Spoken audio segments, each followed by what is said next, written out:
11 ways to save on your heating bill this winter. From small jobs to big changes, here are top tips for cutting your energy bills. The big things can drastically change how much energy you use every year, while the small things can cheaply make an immediate dent in your bills during a time where a bit of help goes a long way. Sometimes it's simply a matter of using a new boiler setting or spending 15 minutes flooding a gap in your home that provided a welcome breeze during the summer heat wave.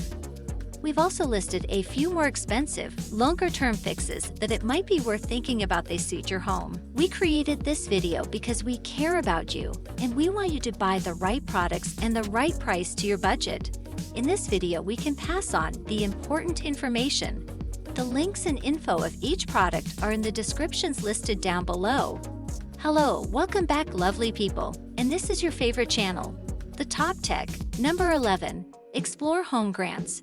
If you're replacing your heating system, the government's boiler upgrade scheme helps you to decarbonize with a heat pump if your home has no standing insulation recommendations.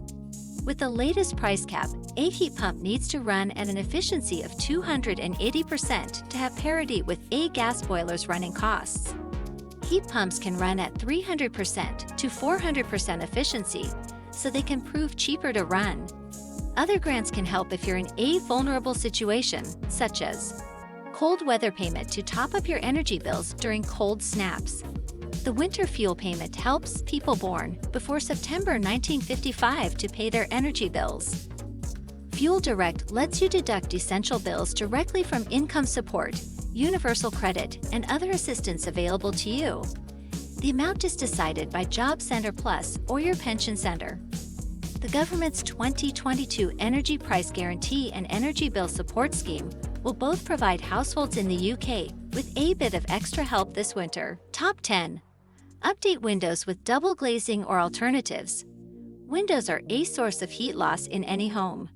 But if you have single glazing, you'll notice that you need much more energy to heat your home sufficiently. Double or even triple glazing windows will reduce your heating needs dramatically. Installing A-rated double glazing could save between £95 and £115 a year on a heating bill of a typical home. However, it doesn't come cheap. If you need a quick fix and don't have the money to spend, window foam seal, foam sealant, or metallic brush strips can all help. Thick curtains across windows can make a big difference too. Drawing them creates a barrier between your room and the elements and keeps heat inside. Number 9. Invest in insulation. In the long run, the main way to keep energy bills low is to trap as much as possible of the heat we generate inside our homes. If you have the money to do it, insulation is a great long-term investment. As energy bills go up, the time it takes to see a return on your investment becomes shorter. The Energy Saving Trust estimates that having a professional install loft insulation in a typical semi-detached home would cost around £480 in October 2022, but once it's done you'd save £355 a year on your energy bills. So in less than 18 months you'd be making a saving. Professional installation in a detached home would cost more, around £630, but the savings are as much as £590 a year, and you'll be saving around 1,000 kilograms CO2 emissions from being released. So it's a win-win. You'll waste less energy and be able to run central heating more cheaply and break even relatively quickly. Plus, you'll be ready for whatever comes next. The central heating options of the future will operate more cheaply if homes can retain heat. Technologies such as heat pumps are able to operate efficiently because they're designed for well-insulated properties. Types of insulation include loft and roof insulation. Heat rises, so trapping it from above is crucial. Floor insulation usually comes next, and it can reportedly reduce heat loss by 15%. Cavity wall insulation is useful for properties built in the last century. It's injected into the gap between your outer and inner walls. Solid wall insulation can be placed within or outside a wall that's not eligible for cavity wall insulation. It's very expensive to install, so it's a longer-term investment. Number 8. Draught-proof for a quick, cheap fix. If you're short on cash, there are things you can do right now to plug in gaps in your home and hold on to your heat. You can draft-proof any gaps in your home, whether that's keyholes, post boxes, door cracks, cavities near doors and windows, or gaps around electrical outlets and pipes. Just remember that homes do need some ventilation, so make sure you leave any purpose-built vents clear, such as window trickle vents or grills in wooden flooring. Draft-proofing may involve putting down tape or a draft excluder where there's a draft. Even something basic like a door snake is a help to prevent heat loss. Many of these solutions cost less than £10 or can be homemade. Other tools include adhesive weatherproof tape made of PVC or foam to go around doors and windows, threshold seals to go on either side of doors, letterbox excluders with brush pile material, thermoplastic rubber, TPR, to fit flexibly into door and window cavities, pillows designed to fit inside an open chimney to block off draughts when it's not in use. One visit to a DIY shop can provide you with several small, reasonably priced solutions that can be installed yourself. While individual draft-proofing measures are unlikely to save huge sums from your energy bills in isolation, collectively they will make your home more cozy to be in. You might even find you can comfortably turn your thermostat down a degree. Number 7. Only use electric heaters sparingly. We're often asked whether people should turn off their heating completely and replace it with electric heaters. Unfortunately, it's unlikely to be cost-effective over long periods of time.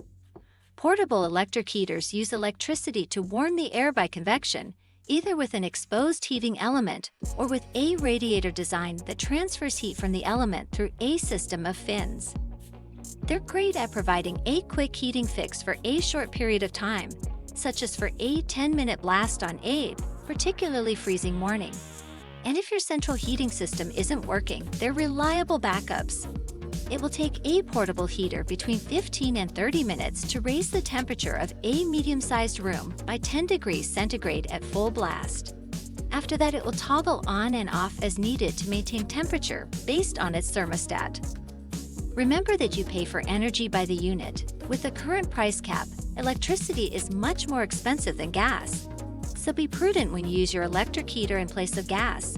They usually have rated outputs of 2 kilowatts or 3 kilowatts. That's how many they would get through in an hour on full blast.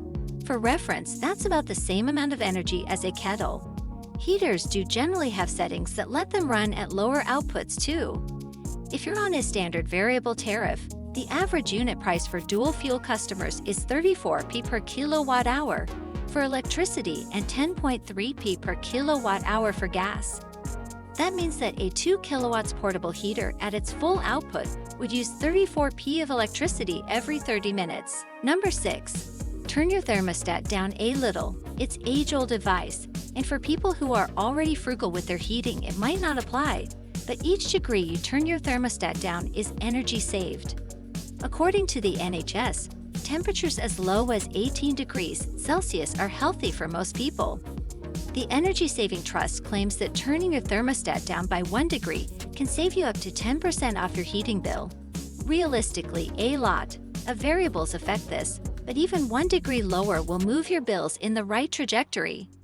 For older people, Age UK reminds that very low temperatures can increase your risk of flu or other breathing problems and can raise your blood pressure.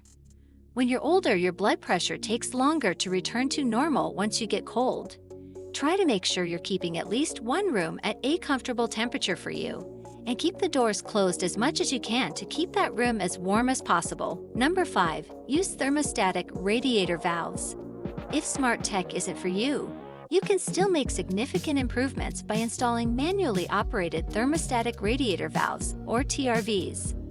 They control the heat of your home by adjusting how much hot water flows through the radiator they're fitted to, so you can make sure each room of your house is only ever as warm as you need it to be. It works by sensing the room temperature and opening or closing the valve as appropriate. The numbers on TRVs determine how much a radiator is allowed to heat up. They correspond more to a level of comfort than a specific temperature. Use trial and error. We recommend using settings 2 and 3 to try and cut heating use, knowing that you can go higher if you're feeling chilly. If you've also turned down your boiler's central heating flow temperature, you might find you need to open your TRVs to higher settings to reach comfortable temperatures. Smart radiator valves can work with smart thermostats to do this automatically. Some of them also take temperature readings to fine-tune your thermostatic system. Number 4. Automate your heating with smart thermostats. Smart technology isn't for everyone, but if you do like using your phone, tablet, or voice assistant for managing your home, then a smart thermostat will give you easy and precise control over your central heating. They're designed to provide automation to help you use your heating at the best times. Your boiler when you're nearby to benefit from it, learning your routines so it can predict the optimal times to run, or even checking the weather forecast to anticipate increases and decreases in heating need. Smart home heating is becoming increasingly clever. This means you can vary the routine and temperature of different rooms so you're not wasting energy by heating rooms at the wrong times. New legislation in 2018, new gas boilers need to come with one of 4 energy-saving add-ons. Smart heating controls are one of them. But if you have an older boiler, you can still buy and install a smart thermostat separately. Number 3. Insulate your boiler's hot water cylinder and pipes. If you have a boiler with a hot water tank, the advice above doesn't apply. That's because boilers that store water in a tank usually can't manage the efficiency gains of combis, as they're not well suited to running low flow temperatures without modification.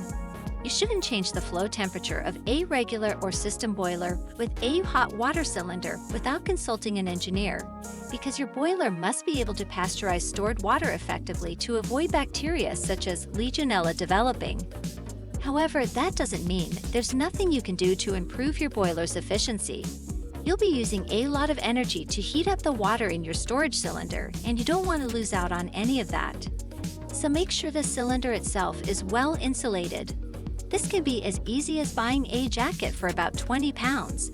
It should be no less than 75 millimeters thick according to industry standards. You can also lag the pipes that carry water around your home for around 5 pounds a meter. Water loses a lot of heat in transit, so it's a small expenditure for a good long-term saving. It's particularly useful to do it for the pipes coming in and out of the cylinder. Lagging pipes will also reduce the risk of them freezing in a cold spell, which can be costly to repair. Number 2. Adjust your combi boiler's flow temperature. How to adjust your boiler to lower your heating. Combi boiler owners should look at their flow temperature. You can save up to 8% on your heating bill by turning down the temperature of the water that gets circulated around your radiators.